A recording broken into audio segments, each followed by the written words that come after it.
ஆதியே துணை.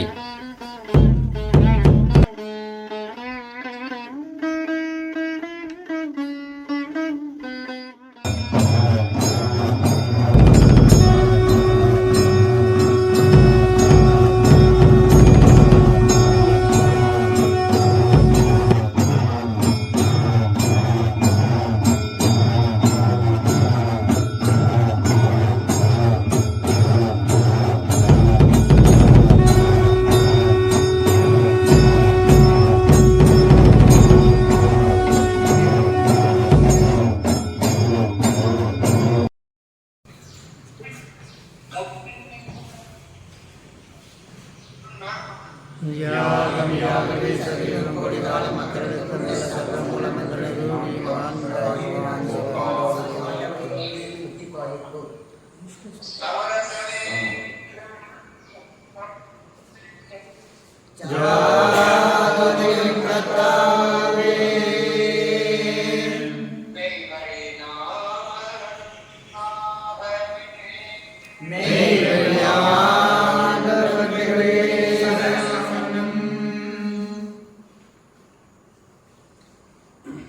மூக்குக்கு வெளியே மூச்சோடாதவனுடைய ஊன் உறக்கமற்ற நமது குலதெய்வம் பிரம்ம பிரகாச மெய்வழிச்சாலை ஆண்டவர்கள் வாக்கியம்.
அதாவது உப்புக்கு வரைக்கும் இப்போ 6 சிறப்படுத்தணும்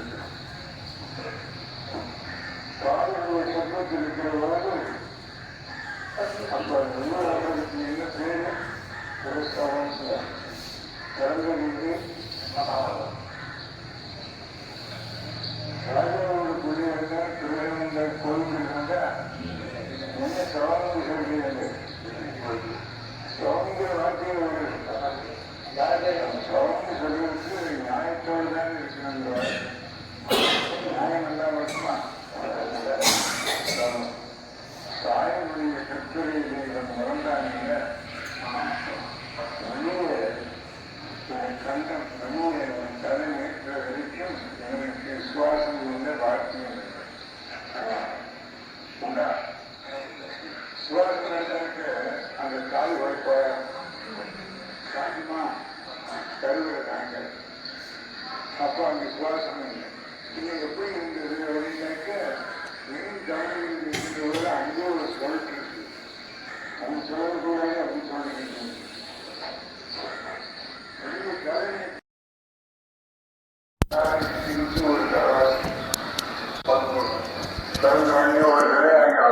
வார்த்தை வார்த்தை பொய் வார்த்தையா உண்மையான வார்த்தை இப்படி இருக்க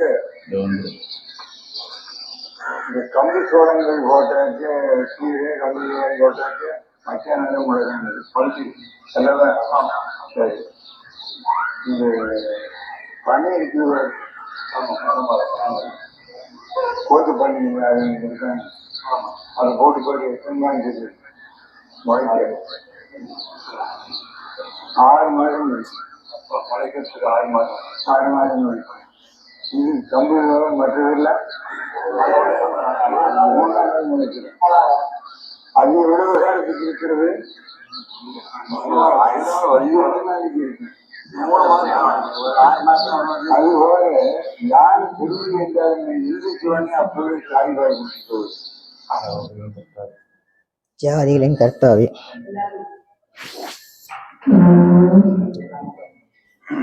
அனைவருக்கும் நமஸ்காரம். இன்றைய நமது புதுக்கோட்டை நிகழ்நிலை சபையில் நாம் கடந்த 2 வார காலங்களாக நம்முடைய குலதெய்வம் பிரம்ம பிரகாச மெய்வழிச்சாலை ஆண்டவர்களின் அந்த காற்றும் தீ கை கொண்டு திருவிழாவை பற்றி ஒரு சிறப்பான பயிர்கள் நாம் இதுவரையும் கேட்டு வந்துள்ளோம். அது நிறைவாக இன்றைக்கு நமக்கு அதையெல்லாம் மிக சிறப்பாக அலங்காரத்துடன் நமக்கு முத்திப்பெரியரை வழங்குவதற்காக நமது அக்கா மெய்வழி போலாமணி அவர்களை இந்த சபைக்கு நமஸ்காரத்துடன் வரவேற்போமாக. நமஸ்காரம். அதே துணை சாகா வரம் தரும் மூவா மருந்தெனும் முத்தமிழ்கரசரும் வேத வேதியருமாகிய எம்மான் பிரம்மோதய மெய்வழிச்சாலை ஆண்டவர்கள் எழிலோங்கு சம்பூர்ண உயிர்கெழுப்பின் வாய்மை துளங்கா நின்ற பன்னலங்கார நன்னலந்தங்களும் அழகொளிர் ஒளிப்பிழம்பின் தட்பராபர நிச்சலாதிய சுவிசேஷகார சுவையினாலே அனந்தர்குல மக்களை ஈன்றெடுத்த அத்தன் மெய்வழிச்சாலை ஆண்டவர்கள் திருவடியை போற்றி வணங்குகின்றேன். ஒரு தீரு தரிசனை இருவினை போக்கிடும் உள்ள கவலை பயம் இல்லாமலேகிடும்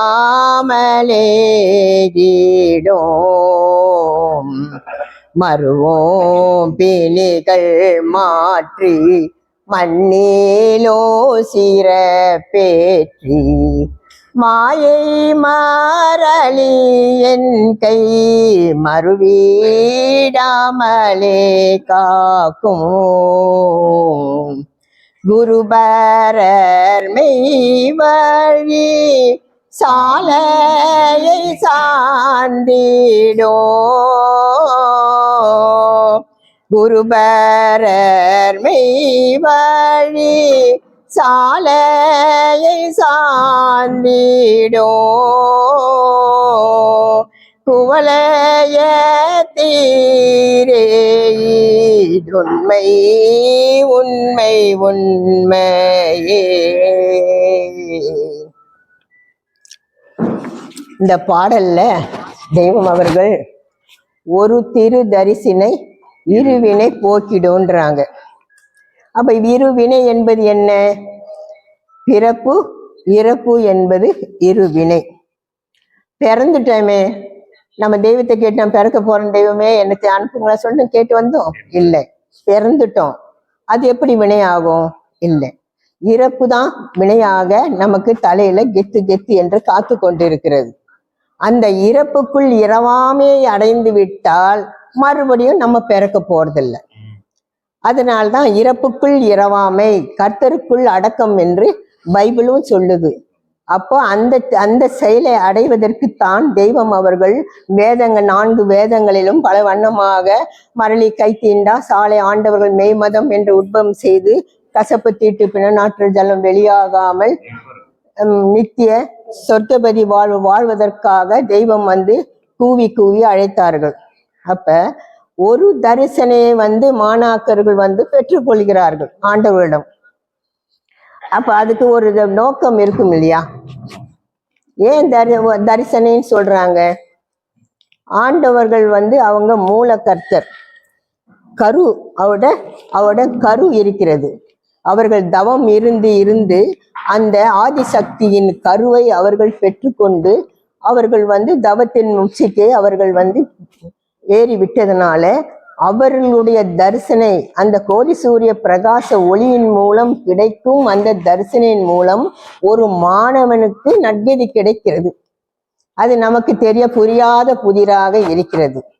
அப்போ தெய்வத்துக்கிட்ட போய் உங்க மாணாக்கனா சேர்த்துக்கொள்ளுங்க தெய்வமேங்கிறாங்க, சேர்த்துக்கிறாங்க தெய்வம். பிறகு எங்களுக்கு காஷா தீட்சை கொடுங்கன்றாங்க, பெற்றுக்கொள்கிறோம்.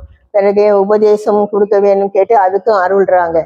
ஞான உபதேசம் பெற்றுக்கொண்டு எல்லோரும் சந்தோஷமாக அவரவர்கள் விடுதிக்கு போயிடுறாங்க. வேதங்களை வாங்கி படிக்கிறாங்க.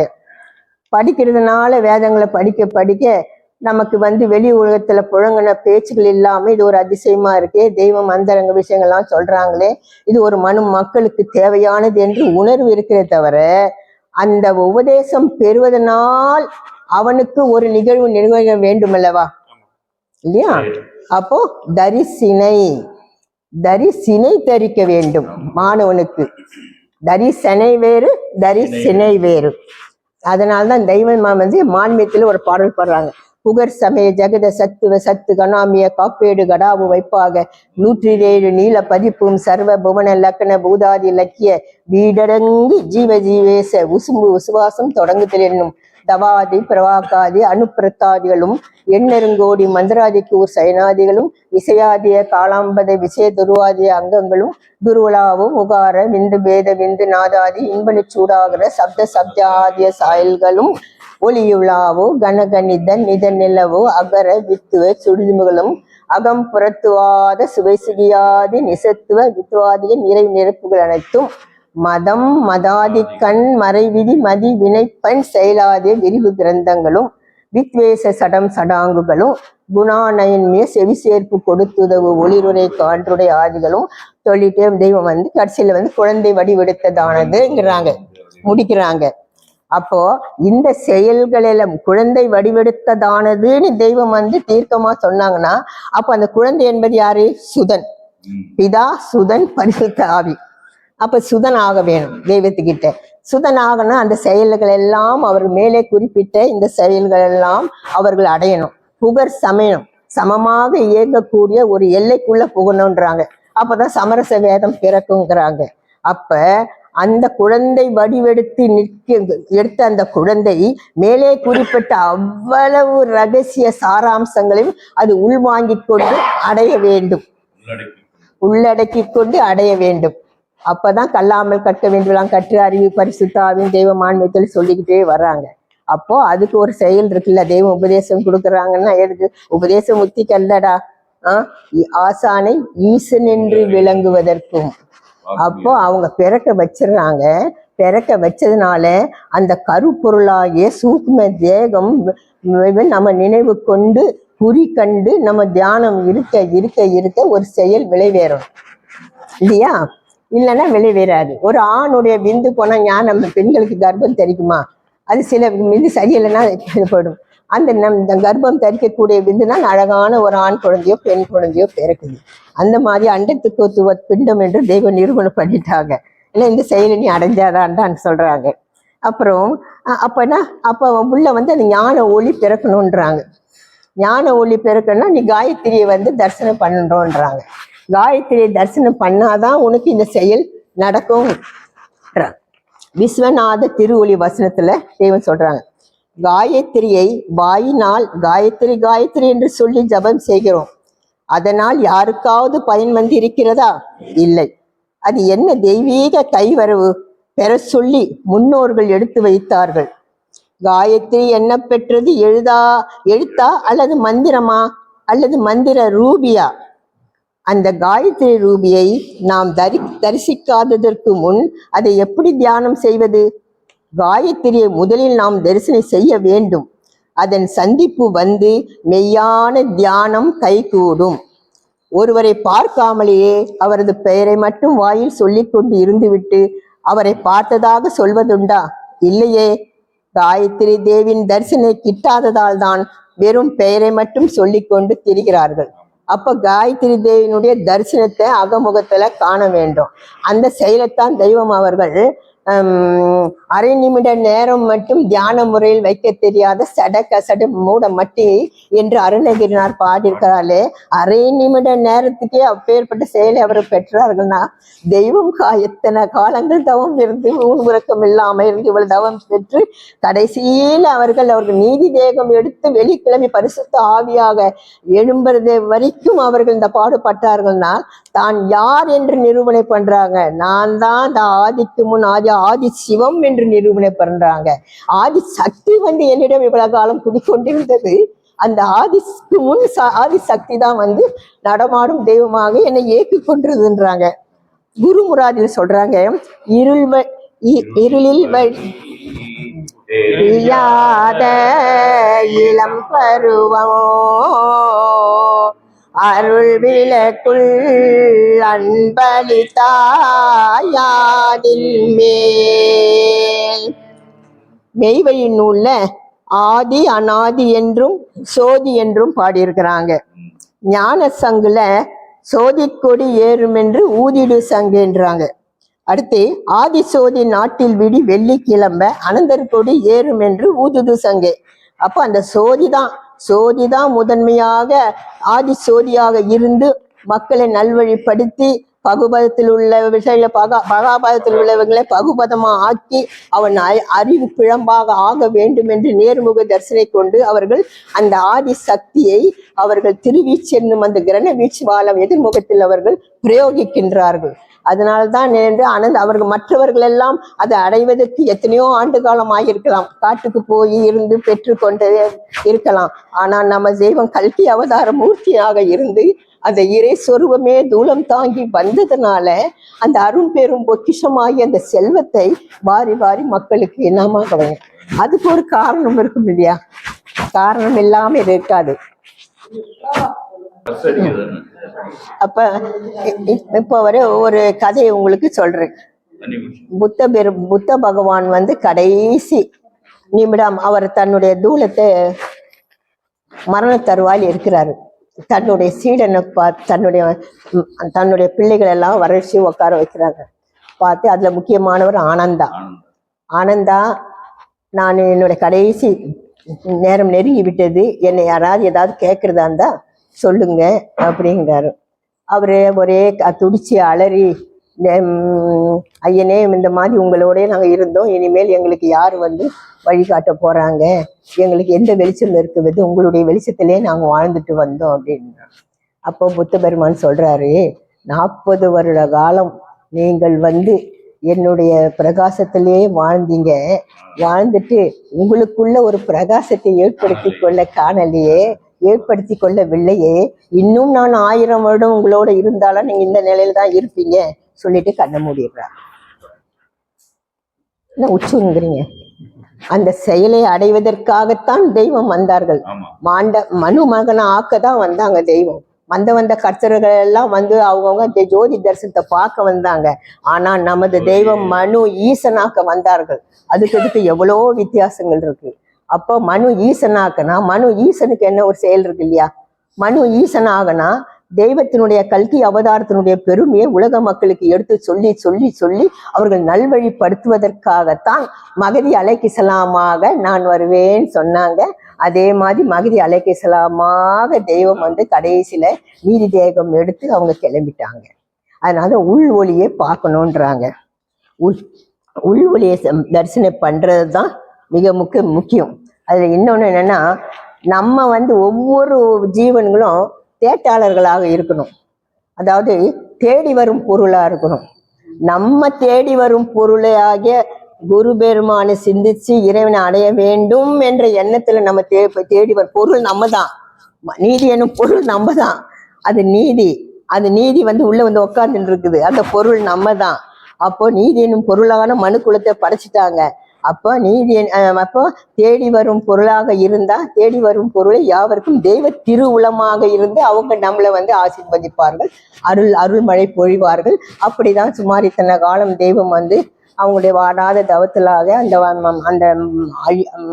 அந்த அழியா நிதியாகிய அந்த வாக்கால வந்து அருளமோத வர்ஷிப்பை வழங்கினாங்க இல்லைங்களா.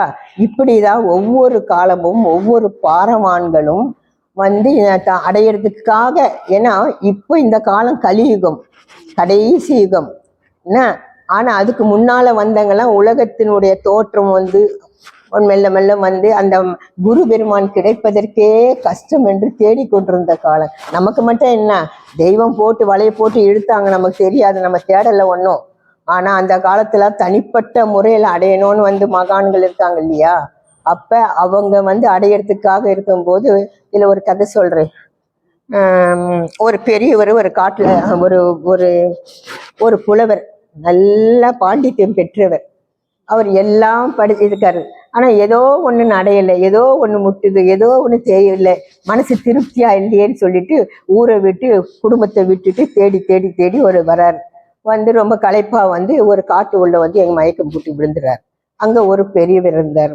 பெரியவர் வந்து அவனுக்கு வந்து ஆசீர்வதிச்சு தண்ணிலாம் தெளிச்சு அவனுக்கு என்ன வேணுமோ எல்லாம் கேட்டு உட்கார வச்சு ஆசுவாசப்படுத்தினார். எல்லா வரலாறையும் கேட்டார் அவர்கிட்ட வந்து. அப்போ இல்லைங்க, நான் வந்து ஒரு குருவை, ஏதோ நான் எல்லாம் படிச்சிருக்கிறேன், குருவை மெய்குரு பிரானை அடைஞ்சாதான் இதை வந்து இந்த செயலை அடைய முடியுன்றாங்க. எனக்கு யாருன்னு தெரியல, எப்படி அடையிறன்றது தெரியல, அவங்க எப்படி நான் அடையணும்னு கேட்குறாரு. அப்போ அவங்க சொல்றாரு, நிற்குமா, கொட்டுமா, சொட்டுமா, இந்த 3 கேள்விகளுக்கு ஏதாவது ஏன் அப்படி சொல்றாருன்னா, அவர் எல்லா சகல சாஸ்திரம் படிச்சவருன்ட்டு. அப்போ அந்த விஷயங்கள்லாம் கொஞ்சம் தெரிஞ்சிருக்கணும் இல்லையா. நிற்குமா, கொட்டுமா, சொட்டுமா, இந்த 3 கேள்விகளுக்கு யாரிடமிருந்து உனக்கு சரியான பதில் கிடைக்கிறதோ அவர்களை நீ குருவாக ஏற்றுக்கொள்ளலாம்னு சொல்றாரு. இவர் உண்மையிலே நல்லா பாண்டித்தம் பெற்று நல்லா இருந்தாருன்னா சொன்னவரே சாஸ்தாங்கமா விழுந்து நமஸ்கரித்து, நீங்க தான் எனக்கு அருள் மழை போறினோன்னு சொல்லி போயிருப்பாரு. என்ன நடந்தது தெரியாது. சிவசெங்கோல் ஆனந்தர் தன்னுடைய நூல்ல இந்த கதையை வந்து எழுதியிருந்தார். ரொம்ப அருமையான கதை. இதை படிச்சு நிற்குமா, கொட்டுமா, சொட்டுமாங்கிறாரே, இந்த நிகழ்வு நமக்கு தெய்வம் வந்து கொடுத்துருக்கணுமே, இந்த நிகழ்வு இங்க நடந்திருக்கணும் இல்லையா. அப்போ நிற்குமான்ற கேள்விக்கு எனக்கு பதில் கிடைச்சிருச்சு. தெய்வம் ஆலயத்தில் இருக்கும் போது 40 அடி தூரத்துல ஆலய முகப்பில் நிற்கும் போதே உன்னோட சுவாசம் நிக்கணும்னாங்க. அப்புறம் அவங்க கிட்ட நெருங்கி போகும்போதே தம்மையா போட்ட மாதிரி ஒண்ணுமே நமக்கே ஒன்றும் தெரியாது, அந்த தன்னாலே நின்று போகுது. வேதம் ஓதும் போது உண்மையிலேயே நின்று போயிடுது. நம்ம பாட்டு படிக்கும் போதும் அந்த இது இல்லை, சுவாசம் ஒடுங்குது, நல்லா தெரியுது. அப்போ அந்த செயல் நம்ம தெய்வத்துக்கிட்ட இங்க இருக்குல்ல, நின்றுச்சு இல்லை, சுவாசம் நின்றுச்சு இல்லை. அதுக்கு முதல் கேள்வி பதில் கிடைச்சிருச்சு. இதெல்லாம் என்னோட சிந்தனையில யோசிப்பேன். தெய்வத்தை வந்த உடனே என் சிந்தனையில யோசிப்பேன். அப்புறம் கொட்டுமானா நமக்கு தண்ணியில கொடுங்க எனக்கு வரணும். கொட்டுமான்னு கேட்டாங்க. கொட்டுமாங்கன்னா தெய்வம் வந்து தன்னுடைய செங்கர துவஜவாளை கொண்டு கொட்டுன்னு கொட்டுவாங்க. சார் சமயம் செங்கர துவஜவாளனோ என்னன்னு தெரியாது, கொட்டுன்னு கொட்டுறாங்கன்ட்டு சில பேர் நடுங்கி இருப்பாங்க தெய்வத்துக்கிட்ட. அப்புறம் அது என்ன அந்த செங்கர துவஜவாளன்னு அது பின்னால தெரிஞ்சுக்கிட்டேன். அவங்க வாக்கு ரூபத்துல வருது இல்லைங்களா. கோபம் வந்து சில சமயம் வந்து கீழ்மையின் ஓமானம் கொடுக்கின்றார் மகதியன் மறை சூவான்னு சொல்லிட்டு அது வருது. அப்ப தெய்வம் அப்படி அசிங்கமா பேசணும், பெரிய ஞானிகள் பேச மாட்டாங்கன்னு நினைச்சோம். அப்ப கீழ்மையின் ஓமானம் கொடுத்தாதான் இவங்களுக்கு இந்த உறப்பு தெரியும். அதனால அது வாக்கியத்துல மான்மியத்திலே அது குரான்லயே இருக்குது அப்படின்னு அது ஒரு தெரிஞ்சுக்கிட்டு. அதுக்கப்புறம் வந்து வள்ளலார் வந்து நினைந்து உருகி ஊற்றிடும் கண்ணீரால் சொரிந்து அதனால் உடலமும் நனைய என்று அழுது அழுது அவர் வந்து கொட்டுது ஜலம் கண் மலர்ல கண்ணீர் காதலாகி சிவகாம காதலாகி கண்ணீர் மருங்கி கொட்டுது ஜலம் கொட்டுது. அப்ப அந்த செயல் அங்கிருந்து ஊரிலே காணில்லை அது இல்லை தெய்வமே உன்னை விட்டுட்டு எல்லாரும் வந்த கழுவ தெய்வத்துக்கிட்ட ஏன்னா உன்னுடைய உடம்ப மட்டும் நீங்க வச்சிருடா மற்றபடி ஒரு எண்ணத்துல ஊர்ல வச்சிருவாங்க. அதுல ஒரு விஷயம் பிறக்கும். உடம்பு இருந்தா தெய்வம் நினைவு வச்சா கூட தெய்வம் திட்டினா கூட நம்ம தெய்வத்தை நம்ம முகத்தை பார்ப்போம். அந்த தரிசனம் நமக்கு கிடைச்சிருக்கும். அப்படிலாம் ஒவ்வொருத்தரையும் தெய்வம் வந்து திருத்துவாங்க ஆலயத்தில் இருக்கும்போது. அப்படிலாம் உன்னிப்பா கேட்டும்போது என்ன கருணாமூர்த்தி எவ்வளவு திட்டுறாங்க அப்படின்னு. அதே மாதிரி என்னுடைய முருகமலையானதராகிய என் கணவர் வந்து அவர் வந்து சபையில கேட்கிறார், தெய்வமே சபையில சேர்த்துக்குங்க தெய்வமே அப்படின்னு சொல்லிட்டு. நேற்று நீ தான் வந்து அது தெரியும் இது தெரியும் நான் தான் வந்து இங்க ஜப்திக்கு வந்தேன் அது தந்து இல்லாதெல்லாம் பேசுங்கடா என்னடா இப்போ அவசரம் உனக்கு 10 வருஷம் கொடுத்துமாடா அப்படின்ட்டாங்க. சட்டால் அவ்வளோ பெரிய படிச்ச மனுஷனுக்கு சட்டால் 10 வருஷம் பொறுத்து வாடா அப்படின்னா என்ன அர்த்தம்? இத்தனை வருஷத்தையும் வீணாக்கிட்டியே இன்னும் இருக்கிற வருஷத்தையும் வீணாக்கிட்டு. அப்புறம் டக்குன்னு எனக்கு ஒரு மாதிரி டக்குன்னு எழுந்துட்டேன் ஆளுக்கு, தெய்வமே என்னை சபையில சேர்த்துக்கணும் தெய்வமேன்னு. அப்படியாம்மா நீ சின்ன பொண்ணா இருக்கியே சினிமாலாம் பார்ப்பியே, இவ்வளவு நாள் பார்த்தங்க தெய்வமே இனிமேல் நான் பார்க்க மாட்டேன். அப்போ சரி சேர்ந்துக்கோ. அப்போ அவரு தெய்வமே நீ அவனுக்கு கேரண்டி கொடுப்பியா அப்படின்னாங்க. கேரண்டி கொடுப்ப என் வயசு என்ன அவர் வயசு என்ன என்னது கேரண்டி கேட்கறாங்க அவர் படிச்ச படிப்பு என்ன இதுன்னு. அப்ப இவங்கெல்லாம் நடக்க மாட்டாங்க போல இருக்கு. இந்த படிச்சவங்களே இப்படிதான் மனசுக்குள்ள ஓடுது. ரொம்ப படிச்சவங்கெல்லாம் அவங்க நடுவுல இருப்பாங்க. இவரும் நேத்து இப்படிலாம் கதை விட்டாரு. தெய்வம் வந்து ஒரே மடக்குல வந்து புண்ணியத்துக்கு கேட்டு மணக்குனாங்கல்ல, அதே மாதிரி இன்னைக்கு நம்மளை வந்து நீ கேரண்டி கொடுப்பியான்னு இதெல்லாம் மனசுல ஓடுது. அப்படியே உத்தரவு தெய்வமே நான் கேரண்டியா இருக்கிறேன் அப்படின்னு சொல்லி சரி சேர்ந்துக்கோ போனாங்க அந்த மாதிரி. அப்புறம் இன்னொரு கதை சொல்றேன், நம்மாழ்வார் கதை. மதுரை கேள்வி ஆழ்வார் இருந்தார். மதுரை கேள்வி ஆழ்வார் ரொம்ப பாண்டித்யம் பெற்றவர், ரொம்ப அந்த ஞானம் அடைய வேணும் என்ற ஒரு வேட்கையிலேயே இருந்து அலைஞ்சவர் அவர். அப்படி இருக்கும்போது தென் திசையில வந்து ஒரு பெரியவர் இருக்கிறார். நீங்க ஏன் இவ்வளவு அவஸ்தைப்பட்டுட்டு இவ்வளவு கஷ்டப்பட்டுட்டு இருக்கீங்க, நீங்க அந்த தென் திசைன்னு அவங்க ஊர்ல காட்டுறாங்க, தென் திசைக்கு போங்க அந்த பெரியவரை நீங்க பார்ப்பீங்க அவர்கிட்ட கேட்டுக்குங்கன்ட்டு. அவர் நேரா வந்து நம்மாழ்வாரோட இருக்கிற இடத்துக்கு வர்றாரு. ஒரு மரத்துக்கு அடியில ஒரு மரத்துக்கள்ல நிறைய மரங்கள் இருக்குது. ஒரு பெரிய மரத்துக்கு அடியில அவர் இருக்கிறாரு. இருந்து தவம் செஞ்சுட்டு இருக்காரு. இவர் உக்காந்து பாக்குறாரு, நெலிஞ்சு பாக்குறாரு. அவர் தவத்துல இருந்து கிளையிறதா இல்லை. இவர் என்ன செஞ்சாரு, ஒரு சூதானமா பெரியவர்கள் வந்து ஒரு சின்ன சத்தம் கேட்டா கூட சலுப்புன்னு வந்துடுவாங்க. அதனால பெரிய சத்தம் தும்முலாம் போட மாட்டாங்க. ஏன்னா அந்த ஆழ்ந்தல தூக்கத்தில் இருக்கும்போது நம்ம கூட ஒரு சின்ன சத்தம்லாம் பயந்து எழுந்துக்கிறோம்ல, அந்த மாதிரி ஒரு சின்ன கல்லை தூக்கி போடுறாரு சருகுல. போட்டோம்னா அவருக்கு விழிப்பு வந்துடுது. வந்த உடனே கொஞ்ச நேரம் பார்த்துட்டு வந்து நீ என்ன இதுக்கு வந்த என்ன எந்த விஷயம் எல்லாம் கேட்குறாங்க. அவ பேசி இருக்கும்போது, ஐயனே உங்களை ஒரு கேள்வி கேட்கட்டுமா? கேளுப்பா. செத்ததின் வயிற்றில் சிறியது பிறந்தால் அது எத்தை தின்று எங்கே கிடக்கும்னு கேட்கிறார். செத்தது போன இதுல வந்து சிறிது பிறக்குமா? செத்து போனதுல வந்து சிறிது பிறக்குமா? ஆனா இந்த மெய்வழி சாலையில பிறந்தது. செத்து போற நம்மளெல்லாம் தெய்வம் ஆட்கொண்டு இந்த யமன் கைப்படாம உயிர்ப்பிக்க செஞ்சிருக்கிறாங்க. உயிர்ப்பிச்சு அடக்கம் என்ற நிகழ்வை நிகழ்த்தி கொண்டிருக்கிறாங்க இல்லையா? ஆனா அது வந்து நமக்கு அறிவுக்கு பொருத்தமா இல்லை. என்னன்னா சித்ததின் வயிற்றில் சச்சித் ஆனந்தம், சித்ததின் வயிற்றில் சிறியது பிறக்குது. எதுனா இறைவனுடைய நாதம்.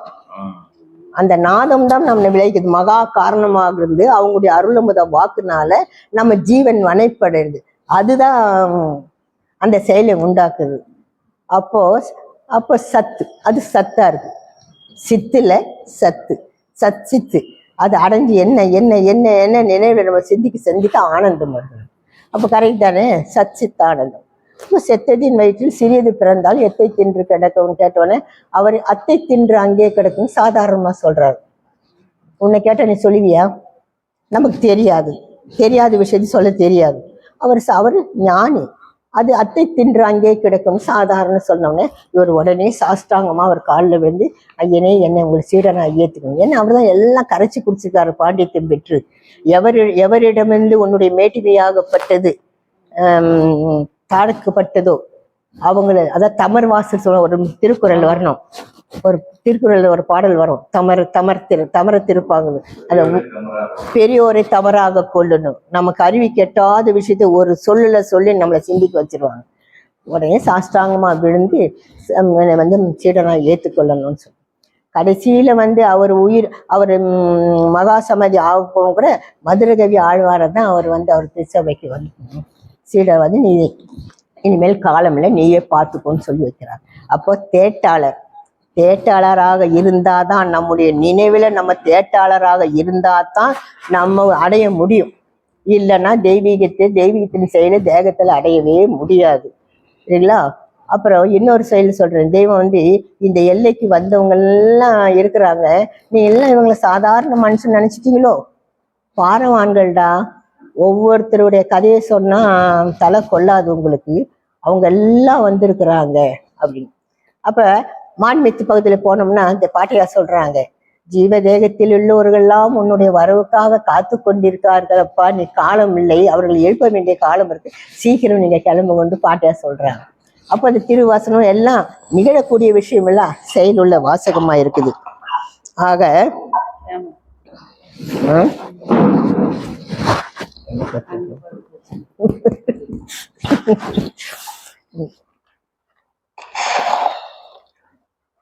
இப்போ திரு தரிசனை பத்தி பேசணும். ஏன் அப்ப தரிசனை பேர் பெற செயல் இல்லைங்களா? அண்டத்துக்கு ஒத்தது பிண்டம் என்று அறிவார். அப்ப பிண்டத்திலே இருந்து பார்த்து கொண்டு எல்லாம் அனுபவிச்சுட்டு கடைசியில வந்து நம்ம செத்து போயிடுறோம்.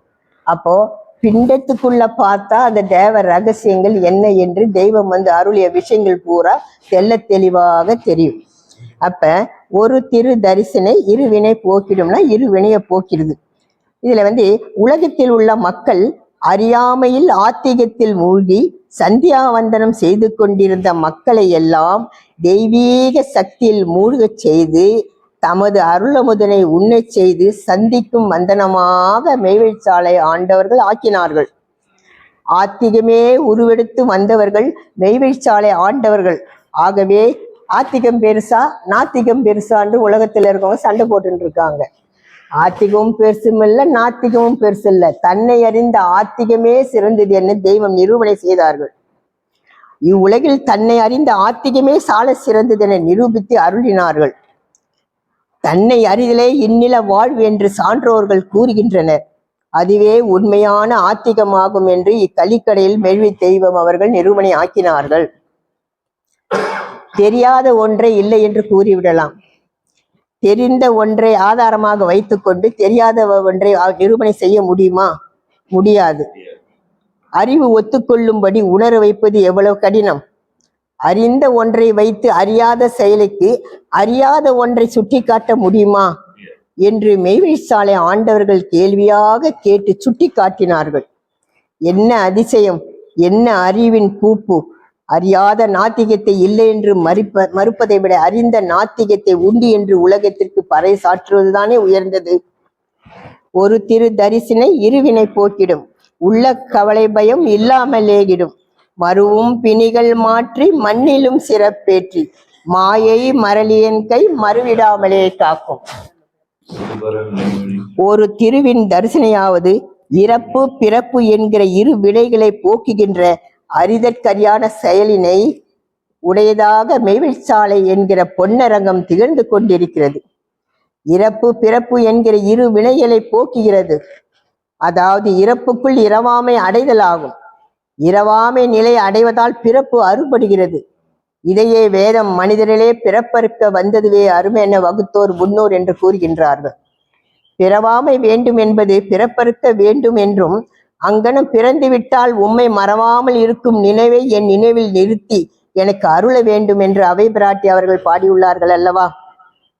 இரு வினையால் கவலையாகிய மரணம் என்கிற யமனிடமிருந்து தப்பி கசப்பு ஜலத்தீட்டு வெளியாகி நாரி சாகாமல் சாயுச்சிய பதவி மட்டுமல்லாமல் சிரஞ்சீவி பட்டமும் சேர்ந்து கிடைத்ததினால் அல்லவா சாவாமல் இருப்பதற்குரிய மார்க்கங்களுக்கு மார்க்கம் கண்டார் மார்க்கண்டேயர்.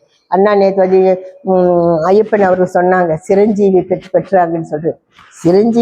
சிரஞ்சீவின்னா அவங்களுக்கு நித்தியர், அவங்களுக்கு என்றும் என்றும்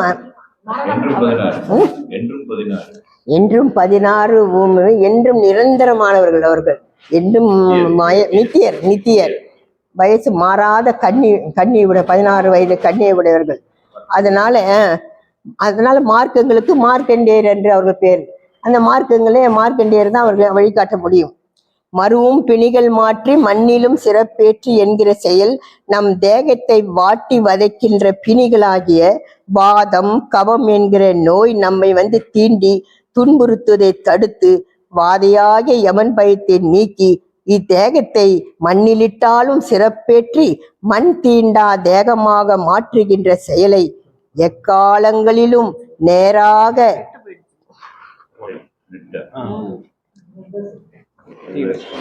நேராக இவ்வுலக மக்கள் கேட்டதும் இல்லை கண்டதும் இல்லை.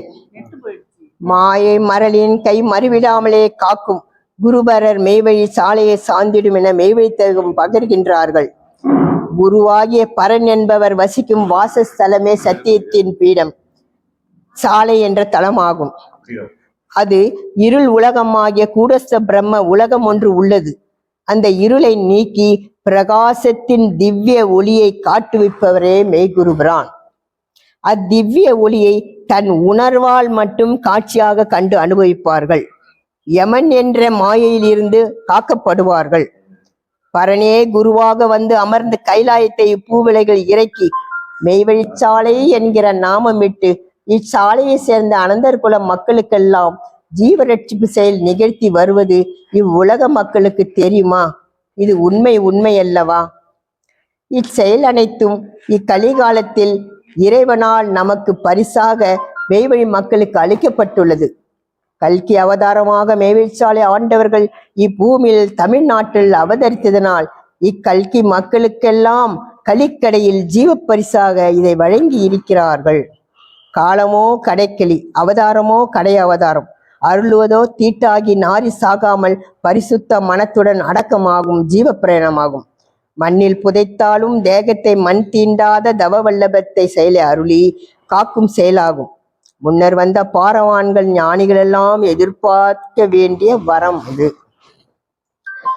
இதுல இன்னொன்னு வந்து தெய்வம் வந்து மான்மியத்துல ஒரு விஷயம் தெய்வம் பூட்டி வைக்கிறாங்க. உங்களுக்கு திருவிளையாடல் பொருள் கதை தெரியுமா? திருவிளையாடல் கதை அந்த காலத்து பாண்டிய நாட்டுல பாண்டிய மன்னர் அரசாண்டு வந்தார். அவருடைய திருச்சபையில வந்து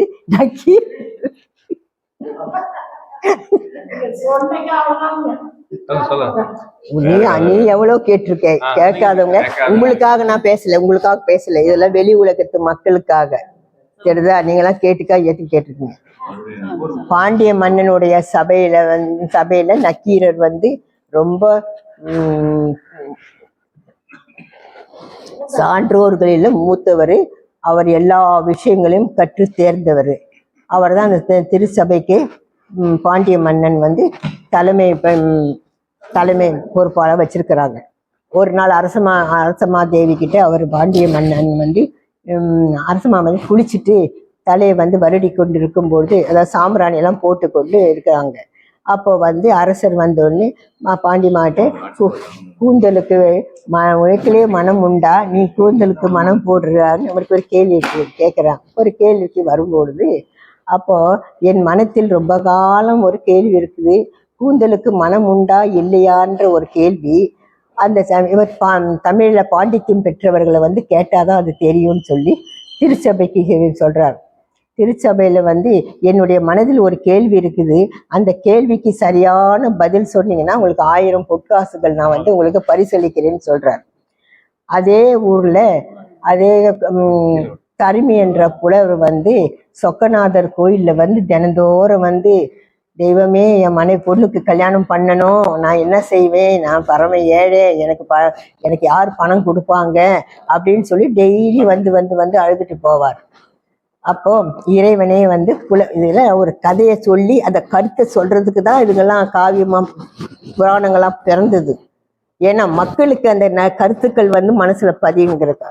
புலவர் வேடம் கொண்டு இறைவன் வந்து தருமிக்கிட்ட ஒரு பாடலை எழுதி கொடுத்து, நீ இதை கொண்டு போய் அரச சபையில கொடு, உனக்கு பொற்கழிஞ்சு கொடுப்பாங்க 1000, நீ பொண்ணு சீரும் சிறப்பாக நடத்துன்னு சொல்றாரு. நான் போனேன், ஜெயில் தண்டனை தான் கொடுப்பாங்க. எனக்கு அந்த பாடலை படிச்சுட்டு, நான் சொந்தமா எழுதியிருந்தா பரவாயில்ல, நீங்க கொடுக்கறத போய் நான் எப்படி தண்டனை கொடுப்பாங்கன்னு எவ்வளவு சொல்லி கேட்கல. அப்புறம் அவரு ஆறுதல் சொல்லி, நீ போ, நான் பின்னாலே வரேன் அப்படின்னு சொல்றாங்க. அங்க போய் அரச சபையில போய் இந்த பாடலை போய் வந்திருக்காங்கன்னு சொல்றாங்க. அரச சபையில வந்து இந்த பாடலை வந்து பாடுறேன். அப்போ வந்து அரசர் ரொம்ப சந்தோஷப்பட்டு அந்த பாடலை கேட்டு, தருமிக்கு 1000 பொற்கழிஞ்சுகள் கொடுங்க. நக்கீரர் வந்து உடனே வந்து, நிறுத்துங்க, அது வந்து பொருள் குற்றம் இருக்கு, சொற்குற்றம் இல்லை, பொருள் குற்றம் இருக்கு, என்னன்னு கேட்கிறாரு. உண்மையை சொல்லு, நீ எழுதியிருக்க மாட்டேன் இந்த பாடலை. 1000 பொற்காஞ்சு கொடுங்க தருமிக்கு அப்படின்னு சொல்றாங்க. அப்போ வந்து நக்கீரர் வந்து, நிறுத்துங்க, பொருட்குற்றம் இருக்குது, சொற்குற்றம் இல்லை, கொடுக்க கூடாதுன்றாங்க. அப்போ வந்து இந்த பாடலை வந்து நீ உண்மையாவே நீ பாடியிருக்க முடியாதுன்றாரு. அப்போ வந்து, ஆமா நான் பாடலை, நான் சொக்கநாதர் கோயில்ல போய் நான் வேண்டிக்கிட்டு இருந்தேன். அப்போ ஒரு புலர் வந்து கொடுத்த உடனே பகவானே வந்துட்டார். வந்துட்ட உடனே, என்ன நக்கீரா, என்ன என்னுடைய பாடலுக்கு நீ குற்றம் காண்கிறார கேட்கிறாரு. ஆமா அப்படின்னா வாதம் வருது 2 பேருக்கும், பகவானுக்கும் அவங்களுக்கு. வந்த உடனே, கூந்தலுக்கு மனம் உண்டா உண்மன், பாண்டிமாதேவிக்கு இல்லையான்றாரு. பத்தினி பெண் இல்லைன்றாரு. பத்தினி பெண்களுக்கு மனம் உண்டா இல்லையான்ற இல்லைன்றாரு. அப்போ வந்து உமாதேவிக்கு இண்டான அதுவும் இல்லைன்ற உடனே, நக்கீரா நீ என்னை பாருன்னு, நீ நெற்றிக்கண்ணை பார்த்திடும் குற்றம் குற்றமே அப்படின்னு சொல்றாரு. ஆனா கூந்தலுக்கு மனம் கிடையாது அப்படின்னு. அப்போ பகவான் வந்து என்னை நல்லா பாருன்னு சொன்ன உடனே அந்த தீப்பொறியாவை பட்டு அவருக்கு குஷ்டம் வந்து நடுங்குறாரு.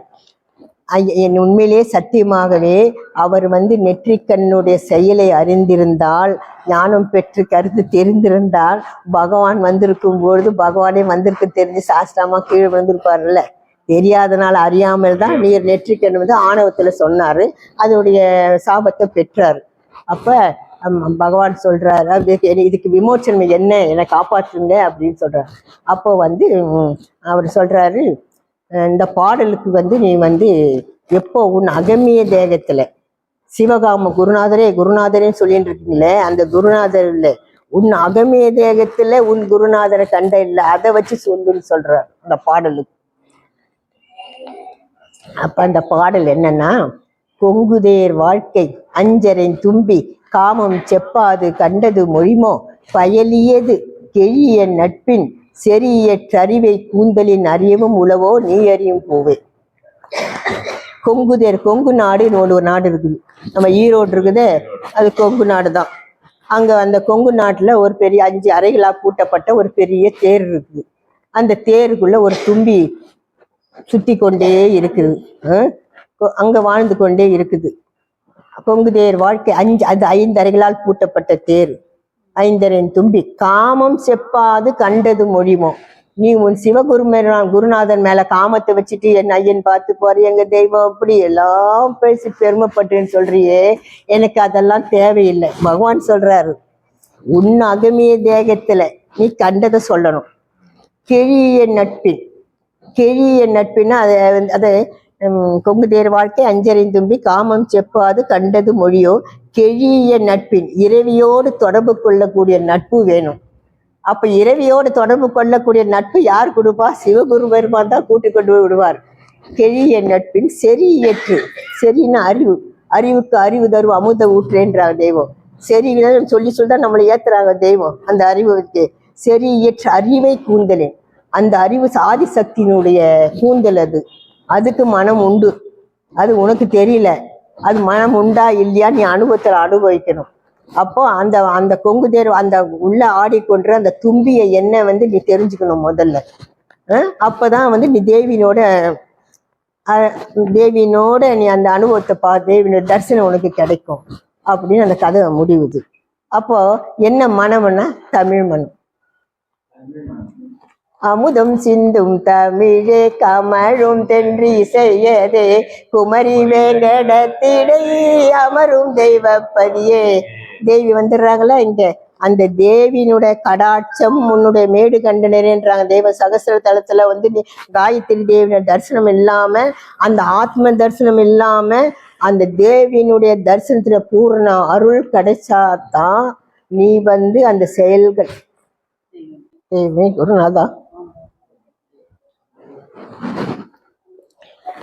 செயலுள்ள வாசகம். நம்முடைய வேதமே செயலில்லாத வாசகமே இல்லை. செயலது நினைவு பதியும் நாத மின் உடலை பிடரிகள் இல்லா பெருவான் கடையை எதை உணர் என்று என்னை உணர்வித்தாங்க. அந்த உணர்வு வரணும். அந்த உணர்வு தான் நீ அனுபவிக்கணும். திடீர்னு நினைக்க மெய் உணர்வு. திடீர்னு நினைச்சுக்கிட்டு தெய்வம் இப்படி வர்றாங்க அப்படி வர்றாங்கல்லாம் இல்லை. உணர்வு கொண்டே உன் வந்து அந்த பாதையை அடையணும். வழி வழி என்பார் வழிவேறு இல்லை, மெய் வழி ஒன்றே வாழி வழி. வா தொடர்ந்து வா, மெய் வழியை காட்டி கொடுக்க தான் வந்தேன். அப்போ மெய் வழி என்ன? சத்தியத்தின் தலம். சத்தியம் இருக்கும் சத்தியம், அது வழியை காட்டி கொடுக்குறாங்க தெய்வம். அப்போ வழியை காட்டுவதுக்கு குறி கண்டு நீ ஏறுன்றாங்க. ஏறி பின் தான் தேவராக முடியும். நீ உக்காந்துக்கிட்டே தெய்வம் எல்லாம் பார்த்துப்பாங்கன்னா முடியுமா? முடியாது. நீ யாரையும் நீ பண்ணாத. வேத புக்கப்படி உன் நினைவுலரு நச்சிந்த யோகி நான் இருன்றாங்க தெய்வம். நினைவுலரு புருஷனோ மனைவி இதெல்லாம் இதில் தெய்வீகத்தில் கிடையாது. உன் நினைவு கொண்டு நீ ஏறணும். உயிர் அடங்கின பிறகு அவர் யாரோ நீ யாரோ தனித்து சுயம்பு சுயம்பு லிங்கத்தை காண வேண்டும்.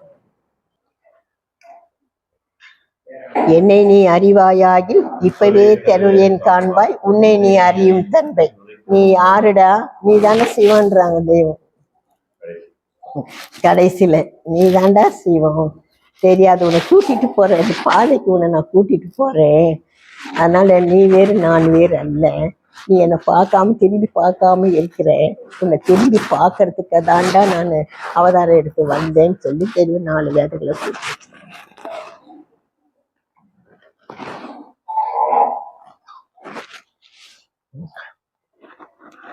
பிறகு வந்து நம்ம தெய்வம் வந்து ஞானத்திலே 2 ஞானம் இருக்காங்க. மறுக்கடை நியாயம், மார்ச்சால நியாயம்ட்டு 2 நியாயம் இருக்குது. அதாவது என்னப்பா 2 நியாயம் இருக்குது. அதோட இன்னொன்னு சொல்லிடுறேன். அதுக்கு முன்னால இறை ஒளி இருக்குது, இறை ரூபம் இருக்குது இல்லையா? விஸ்வரூப தரிசனை, விஸ்வநாதம் வந்து ஒளியாக இருக்குது. தெய்வம் வந்து மகபியாவென்னும் கூறிய இருள் வஸ்துவானது தனது கஜானா பொருட்களை வெளியாக்க வேண்டி எங்கனும் எக்காலத்தும் எவ்விதத்தும் தனக்கு நிகரில்லாத சுத்த சைதன்ய தனிப்பெருங்கருணை என்னும் ஒரு தெளிவான நாட்டத்தை கொண்டு தனக்குள் தானே மல்கராவானதென்ன பெற்ற. மல்கராவான்னா ஒரு இஸ்லாத்து வேர்டு. மல்கராவா என்ன பெற்றனா கடுங்கார விம்மல் என்னும் ஒரு உசும்புதல் உண்டாகணுன்றாங்க. அப்ப அந்த செயல் வந்து யார் ஞானத்துல ஏறுறாங்களோ அந்த கடுங்கார விம்மல் என்னும் செயல் நிகழ்ந்தாதான் அவர்களுக்கு அந்த தேவியினுடைய கடாட்சம் அங்கிருந்து இறங்கி வரும் வாக்கு ரூபத்துல. சும்மா அந்த வெளியில உலகத்துல ஏமாத்துறாங்க பாரு, எனக்கு அது தெரியும், வேதத்தை படிச்சு இல்லைன்னு. இது செயல் உள்ள தெய்வம். இது சத்தியத்தின் மேடையில அமர்ந்து கொண்டு அவர்கள் வந்து வாக்கு ரூபத்துல அவங்க என்ன குணக்குன்றென்னும் பிரம்மத்திடத்து கடுங்கார உசும்புதல் எப்படி உண்டாயிற்று என்று 3ஆம் வேத தரசர்கள் வருடமாகிய கிபி 1930க்கு சத்திய மெய்வழி தலையுக ஆண்டு 30வது வருடத்தில் திரிலோக சஞ்சாரராகிய நாரதமாகா புங்கவர் அவர்கள், நாரதமாகா திருவள்ளுவ நாயனார், அருணகிரிநாதர்களா இந்த மாதிரி சம்பவம் ஏற்பட்டது. எந்த எல்லையில் ஏற்பட்டது? ராஜ கம்பீரத்தில் நடந்தது. அந்த எல்லைக்கு தெய்வம் அவர்கள் வருவார்கள் சொன்னா, அப்போ அந்த செயலை தெய்வம் பெற்றிருக்காங்க. அதுன்னு அப்படி தெய்வம் வந்து அப்படியே பூட்டி அழகா கொண்டு வராங்க. இதே செயலை நம் தெய்வத்திடம் ஞான தீட்சை பெற்றுக்கொண்டு அவருக்கு ஒருத்தர் இருந்தாங்கன்னா இதே செயலை அனுபவிப்பார்கள். சரிங்களா? சாதாரண செயல் அல்ல இது. இந்த செயலுக்குரியவர்களாக உன்னை காமியல்களாக ஆக்கி வச்சிருக்கிறேன். காண்டாமிருகம் பறவை பாம்பினுக்கு காற்று பயிரிட்டது, அது காலாகாலம் எல்லாம் காமில்கள் கைவசம் ஆக வைக்கிறாங்க. அப்போ இது இந்த இது அம்போன்னு விட்டுட்டாங்களா தெய்வம்? நமக்கு தான் பக்குவம் இல்லை. அடுத்து எடுத்து சொல்ல முந்தி பிந்தின் எல்லாம் இருந்திருக்கிறாங்க. முந்தியவர்களெல்லாம் பெற்றிருக்கலாம், சத்தியமா பேசிட்டு பெற்றிருக்கலாம். நமக்கு இந்த எல்லையிலேருந்து நம்ம நடத்த முடியாது, பிறகு இருக்கலாம், வாய் மூடி மௌனியாக இருக்கலாம். ஆக மொத்தம் தெய்வத்தின் செயல் தன்னுடைய பிள்ளைகளை அவங்க அம்மோன்னு விட்டுட்டு போயிடல. பிள்ளைகள் பேச்சாளர்களாக இருக்கணும், வேதத்தை ஓதணும். அந்த நினைவில் என்ன என்ன என்ன என்ற கேள்விக்கு நம்ம அந்த அந்த தேட்டர் உடையவர்களாக ஆக வேண்டும். அது திட்டமா சொல்லிட்டாங்க தெய்வம். அப்போ ஆதிசக்தி எப்படி வருது? அந்த கடுங்கார விம்மல்னு ஒரு உசும்புதல் ஒரு எல்லையிலிருந்து வருது. அதை அனுபவிக்கிறவங்க அவங்க சத்தியமா அவங்களுக்கு தெரியும், சொல்ல மாட்டாங்க. அதே மாதிரி விஸ்வ ரூபத்தை பார்த்து பேசுகிறேன்னா அந்த அடியார்கள் அந்த கோடி சூரிய பிரகாச ஒளியை தன் அகதேகத்தில் நிச்சயம் காண்பார்கள் என்று தெய்வம் ஆதி ஒளி தோன்றுவது யாருக்கென்றால் அதிகமாம் புண்ணியருக்கு எய்தும் பாரு. பாதி ஒளியாவும் விஸ்வ ரூபம் தோற்றி பார்விண்ணோடு இருக்கும் சூக்கும தேகம்ட்டாங்க. அப்ப பாதி ஒளி முகமுகத்து ஆத்ம காமநாயகர் மூலம் நாங்கள் பெற்றோம். அப்ப அகமுகத்துக்கு நாங்க ஏறினா தானே நாங்க தேவராக முடியும். அந்த செயலை ஏறி பின் தேவராகும். நெடுவிரி புவனந்தன்னில் நர ஜென்மம் எடுத்தோம் நெஞ்ச திடும்பகற்றி மக்களாகி ஏறி பின் தேவரானோ இடும்பரா நர ஜென்மத்தே இருந்திழைப்பவர்க்கு மீட்பு திடந்தரும் தேடு கூடம் தேவரே நடம் செய்வோமே. தேவரே நடம் செய்யுமே. தேவரே நீங்க நடம் செய்யுங்க, ஜல் ஜல் ஜல்னு நடம் செய்யுங்க. பேசுங்க, அதுக்கு தானே உங்களை பெத்து வச்சிருக்கிறேன். என்னை பத்தி எடுத்து பேசுங்கன்றாங்க. நீ மட்டும் அடைஞ்சிட்டா போதும் லாபம். உங்க அப்பா பணத்தை கொடுத்த உடனே பெட்டியில் வச்சு கூட்டிக்கிறீங்களே, எல்லாம் மற்றவங்களுக்கு கொடுக்க மாட்டேன்றீங்களே. அதாவது அது ஒளி, விஸ்வ ஒளி. பிறகு நேரம் ஆகுது இல்லையா? முடிச்சிடலாமா? நிறைய இருக்கு, முடிச்சிடலாம், நிறைய இருக்கு. அடுத்தது பார்க்கலாம்.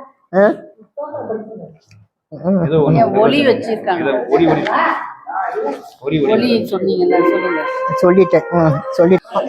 ஆண்டவர்கள் அருளமுத வாக்கு திரு மெய்ஞான குரல். ஒரு மெய்ஞான வான நாட்டு அரசர்பால் மாறா அன்பு வைப்பதுவே உன்னை சிவமாக்கும்.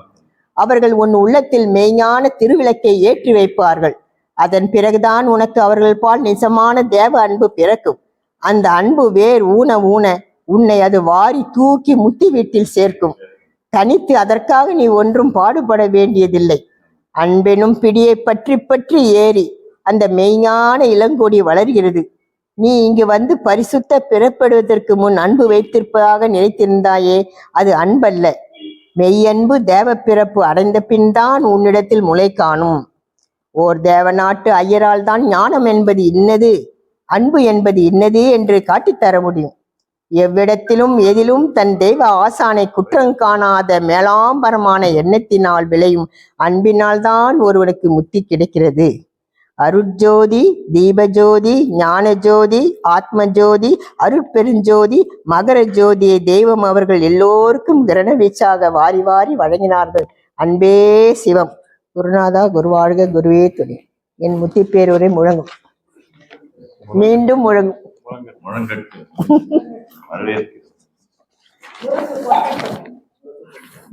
எடுக்கட்டும்.